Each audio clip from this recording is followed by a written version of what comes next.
Bonsoir et bienvenue sur boursicoté.com pour cette analyse technique Forex et matières premières où la paire de devises euro-dollar ici tente un signal de retournement puisqu'après s'être stabilisé ici, on avait vu hier que les cours se replaçaient ici sur la moyenne mobile 20 exponentielle après avoir marqué des contacts ici sur la bolle supérieure. Et ben on confirme aujourd'hui puisque suite à une accélération donc haussière de fin de journée, eh bien la paire de devises euro-dollar repasse ici au-dessus de ce niveau. Alors sur la phase de consolidation, il faudra bien vérifier que la zone des 1,0960 reste ici comme zone de support, ce qui pourrait confirmer un retournement de la dynamique. Et si tel était le cas, on pourra attendre ici, et tant que cette zone ici des 1,0960 reste support, un retour sur la zone des 1,1050, ce qui validerait des possibles figures de retournement dont l'objectif pourrait nous ramener ici sur la zone des 1,1238, mais nous reviendrons là-dessus le cas échéant. Donc pour l'instant, on vérifie bien ici que la zone des 1,0960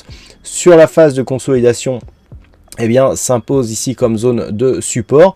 Attention, toute éventuelle rupture de cette zone des 1,0860 invaliderait tout signal de rebond technique au profit d'une poursuite du mouvement baissier. Sur le dollar yen, nous étions ici sur une phase de sortie ici par rupture de cette zone des 104,99 et puis finalement les cours redescendent ici au contact de la moyenne mobile 20 exponentielle. Alors c'est assez embêtant parce que nous étions ici dans une phase assez molle. On était ici dans une phase de neutralisation après la sortie de la dynamique moyen terme qui était baissière par rupture ici de cette zone de résistance oblique. On a eu du mal ici à s'extirper de ce niveau.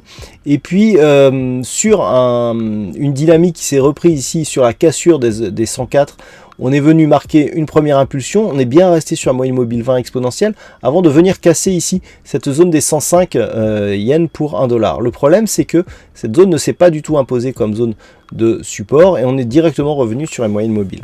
Donc on est toujours quelque part dans une tendance qui reste dans le fond plutôt haussière, mais dans une dynamique assez faible. Attention, tout passage ici, depuis que nous avons cassé sous la zone des 104, pourrait impulser un mouvement de retournement baissier qui pourrait nous ramener sur la zone des 102,80.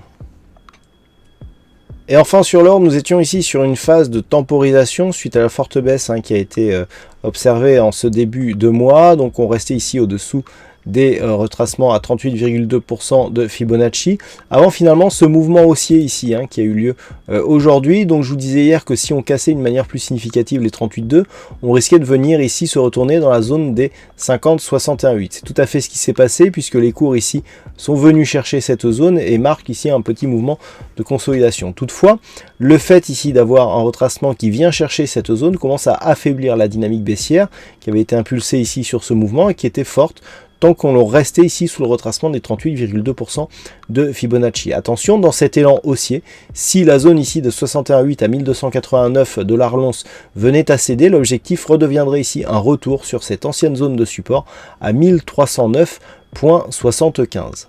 Voilà ce que l'on peut dire donc sur cette analyse technique Forex et matières premières.